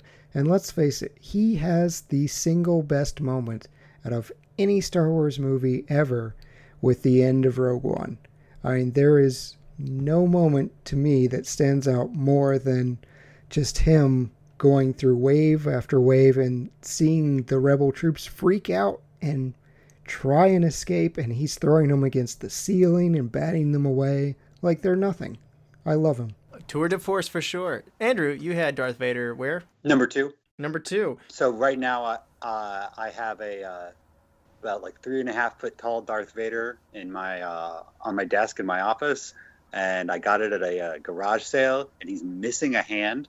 That's appropriate. Yeah, Accurate. he only cost $5, so the person was like, "Oh, he's missing the hand," and I'm like, "No, that's Okay. better." I have a Darth Vader piggy bank head, and I've got a miniature Darth Vader, like a toy I got at the dollar store. So in the similar way, I've got Darth Vader's kind of all over the place. So if it weren't for Han Solo being just so awesome, Darth Vader would have been number 1. Oh man, I wish you had been in Pittsburgh probably about 8 years ago. They did an exhibit at the Warhol where they gave Darth Vader helmets to artists across the country, and they had 100, maybe even 200 Vader helmets done in different pop art styles, and they were all, some of them had been transformed, other things had been applied, sometimes they had been deconstructed, sometimes they had been painted on in a lot of different ways, and it was a really cool pop art exhibit, and they all had them like in an array in this room. It was really powerful, so you could just walk through and see all these cool Vader helmets. It was called Vader at the Warhol. It was amazing. Yeah, that was very cool. I actually, talking about the Chewie doll, it came out of trying to get my daughter to pick up a small Darth Vader doll, and she liked Chewie because he was soft. We bought her Darth Vader anyways, and she's 3, and she's convinced that Darth Vader is a good guy. So I'm a little afraid to show her the movies because it's going to be just House of Cards collapse on my parenting. Like, she loves Darth Vader right now, but the second he chokes that first rebel, she's going to look at me and be like, "Dad, what's wrong with you?" Yeah, about him. Just like the rebel had it coming. And Chad's going to be waving his arms up in the air like a Tusken Raider. Yeah, Russell and Mary bought this wonderful counting book for her, and at the end it talks about 100 stormtroopers loyal to the Galactic Empire, and we say yay and celebrate because the Empire did nothing wrong. Oh, funny parenting. Brian, you had Darth Vader, right? You know, I didn't. I left Darth Vader off of this one. I wanted to really emphasize. Worst opinion of the night. You guys thought that I had like that might be the hottest take. Like, Yeah, that's got to be the hottest take of the night. You win, Fry. I don't know. It is definitely between. I think having Solo at 16 is still really bad, but I do think Andrew's hot take of Return of the Jedi is the worst Star Wars movie still takes the cake. how can he judge? He hasn't seen Solo yet. That's a great point. I'm gonna have to leave all that in now. Sorry, Chad. I tried to shield you from the crowds, but I'm not letting Fry off the hook here. Explain yourself, sir. I was letting you guys argue it out first. No. We're gonna, dude. How do you not have? He's considered across all media spectrums. We consider Darth Vader to be the archetype of the bad guy. This is a list of my favorite characters. I completely bow to his legitimacy as a character. I think he's a fantastic character. He's just not my favorite character. It's really one of those things that, you know, obviously Star Wars wouldn't be Star Wars without Darth Vader. I have nothing against Darth Vader. But just in terms of what I look for in my list and trying to put this thing together, there are people that I was like, oh, I love that guy. Oh, I love that guy. And there are reasons why. I just don't have a whole lot outside of the fact that he's a glue guy. He's like Leia and Luke. I mean, you can't have these movies without these characters. But there's just other people I identify more with. and that's okay. I can tell you like the deep cuts, so that's your hot take for the night too. I'm sure I had one in there somewhere. I always do. That one deserves a shame. That deserves a special round of shame. I wish I had a bell to follow you around, Fry. Chad and I can do the bells behind you. This list wasn't best characters in Star Wars, it's favorite characters in Star Wars. Absolutely true. I agree with you there. I'm a little crushed. We're shaming you for your preferences. So we definitely. So this was a lot of fun, guys, and I would love to revisit it again someday. Hopefully, Star Wars makes another 20 movies, and we keep getting them, and we can do this all again. So. Our Disney overlords will have us in film for a long time. Yes, this was a lot of fun to do with you guys. Thank you guys so much. Thanks for having us on. This is fantastic. Yeah, man. Always a blast.